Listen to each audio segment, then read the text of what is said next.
Mods, I was hoping to catch you in Saigon. Really was hoping to do it, but yeah, you were very busy with your own conference. Time flies when you're having fun, they say. Absolutely, absolutely. Well, how does it feel to just enjoy the conference and not worry about all the things related to it? I mean, honestly, running my own conference is similar. So Really? I have a good team of people, and yeah, it's good fun. So you just delegate everything, just Except being on stage for sure. yeah. But that's the fun part. Amazing. Naturally, the most important thing I wanted to ask you about, this maybe discuss, no, probably just hear your thoughts on, is how can people, especially SEOs, affiliate marketers these days, in the light of the latest updates, when their businesses are getting crushed, right? How can they, uh, as business owners, how can they get out of this gap and build stuff new? Yeah, I mean, I think there's many opportunities. I mean, yeah, definitely for sure. Like the affiliate game, or let's call it the content side game, have Yeah. definitely changed, Mm-hmm. right? But there's still a ton of opportunity out there, right? And the reality is, if you're good at doing SEO, if you know how to rank an affiliate site, you know how to rank an e-commerce site, like ranking local sites is even easier, right? So there's still many opportunities of like building real brands and real businesses. Mm-hmm. I think one of the things I actually see being a benefit with the latest update is that for a long time, a lot of people have considered SEO as a business model, Mm-hmm. Mm-hmm. but it's really not. Like SEO is a Yeah. traffic generator, and you can send traffic to business assets, or it makes most sense to send traffic to business assets. Mm-hmm. So really what the last update have done is it forces people to kind of move into a higher value of the supply chain, right? So instead of just selling like cheap ads or getting like 1% of some affiliate commission, now the value, or there's a significantly higher value in owning the product, owning the assets, Mhm. right? And those assets, that can be physical products with e-commerce, it can be assets as in local businesses. Reality is, like, even if you like sitting at home in your basement doing SEO, like, you can in principle go out and buy a local business Mhm. and make it exceptionally profitable. Because if you look at many of these physical stores, like, they don't know how to do any marketing. Yeah. Like if they have a Facebook page, is often a miracle, right? So if you go and often you don't even have to put money up front. Like often you can get it funded or seller financing or something, right?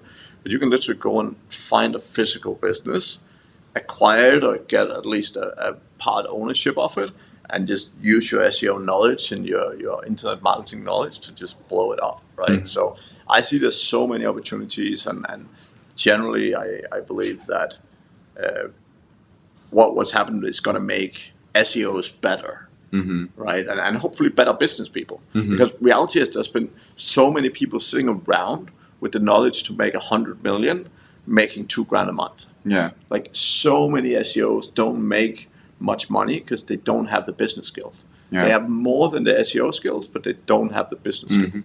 And they're too caught up in SEO. They're too caught up in doing SEO, and they fail at the business aspect of things. Do you get like more, or not more, like a lot of, say, consulting requests from SEOs who want to transition to actually building like real businesses, brands these days? Yeah, it's not just about. I mean, it's all the same, right? Whenever you're building a SEO company or a non-SEO company, it's the same thing, right? So I would say many of my clients that I've worked with over time have generally, many of them have started moving into different verticals, right? So there's quite a few of the affiliate people that have moved into different areas. But reality is they still have some incredibly valuable skill sets that can make a shit ton of money, right? So there's no particular need for them to not do SEO, right? And honestly, like whenever people talk about SEO as dead, I'm like, wait, right? Because reality is, if a bunch of people leave the industry, that just creates more space for the people who are still there, right? Yeah, absolutely. And yeah, some opportunities are definitely changed, but this happened in physical businesses, right? Like you posts started going downhill when email came out, right? When you're looking at, at some point there'll be automatic driving cars or trucks, and some people will lose their jobs, but it's not about that. It's if you have a skill set of ability to do good SEO, like you can do SEO in many other angles, and it's not just like Google. Like if you're looking at like YouTube and like even looking at AI, people like AI is taking over. Like great, then figure out how can you get AI to tell you the right thing. How can you say, hey, the best place to buy domains is Odys, right? Like how can you get AI to say that? Because fundamentally, that's what you're looking for, Yeah. right? Absolutely. So however SEO develops and evolves and changes, like focus is the same. What is the most common issue that your clients bring to you today to try and solve? For SEOs, their issue is it's not their issue, but it's what they see is they either work too much or they don't make enough money. And the number one issue is there being an SEO instead of a CEO. Right? And the mindset is not the same. Like, here's the thing: if you want to do SEO, great, hire a CEO. Now, if you can't afford to hire a CEO, you're not doing business the right way, right? Like, yeah. So, for most people, though, most people get into SEO because they want to make money. If you want to make money, you need to figure out how to transition into be a CEO so that you can hire people to do the work, right? When you look at all the people I've worked with, like when you look at people like Matt Diggity, right? Like, day-to-day, he doesn't do much SEO. That's not like, and for many years, he haven't done it. Because when he learned to get people to do it, he could suddenly grow, he could scale, he could do more projects at the same time, right? And that's, fundamentally learning to delegate, learning to give responsibility to other people is the most essential piece. And this is where most business owners, particularly in the world of SEO, fall down consistently. It's them doing it. So, in a nutshell, your advice for, let's say, an individual, whoever, SEO link builder, I don't know, Facebook ads specialist, would be like start doing this, figure out the game, and then find the ways to delegate these tasks to other people so you can scale out. In principle, it's more about delegating responsibility. I think that the essence is, in the beginning, in the early days, people always try and figure out everything themselves. And that's actually not the right way of doing things. Because the problem is, if you figure out everything, you're the expert. But I can promise you, the CEO of IBM is not figuring out what 200,000 people have to do every day. Like, that's not how business works, right? Yes, you need to build something to have something.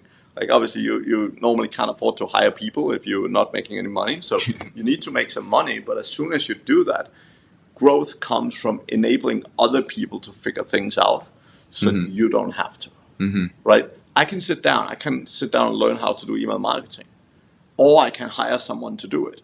If I sit down and figure it all out, yes, it will be cheaper in the short term, but two, I will be the expert.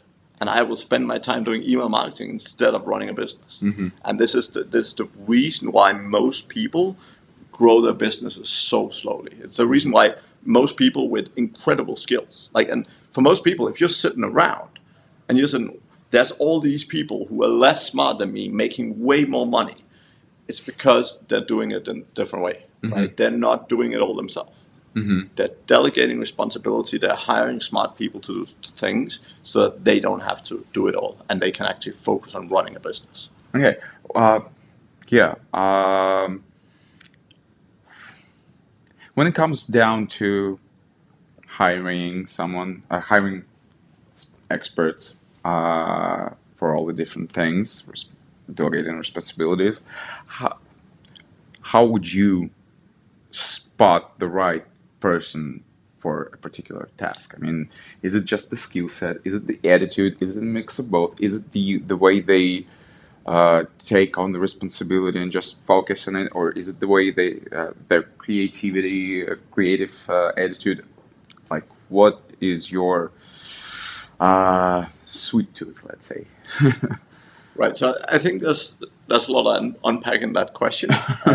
What I would say first of all, like people can't always afford to hire superstars, right? So when you have a small company, you can't always afford to go out and pay someone 20 grand a month and who are the best at email marketing or whatever. So a lot of the time it's about hiring people.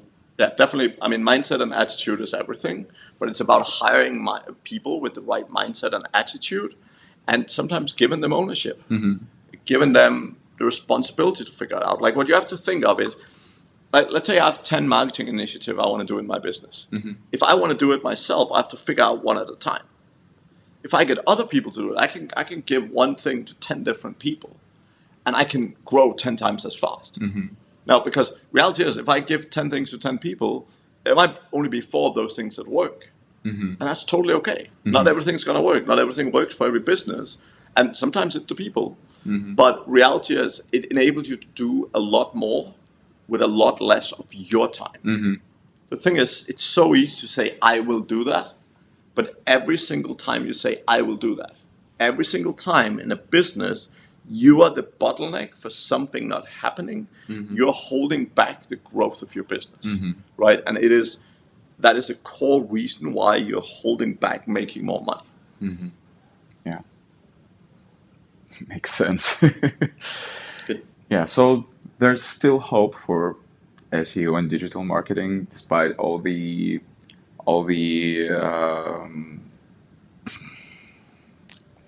despite all the noise and mishappenings over the past years. Totally, yeah. Yeah. I mean, I still know lots of people here that are making hundreds of thousands and maybe even millions of dollars a month, right? So there's still a lot of money to be made, definitely. Awesome. Yeah. Well, thanks for sharing your thoughts. My pleasure. For elaborating on them. Thanks for doing this interview. Thank you. Thank you.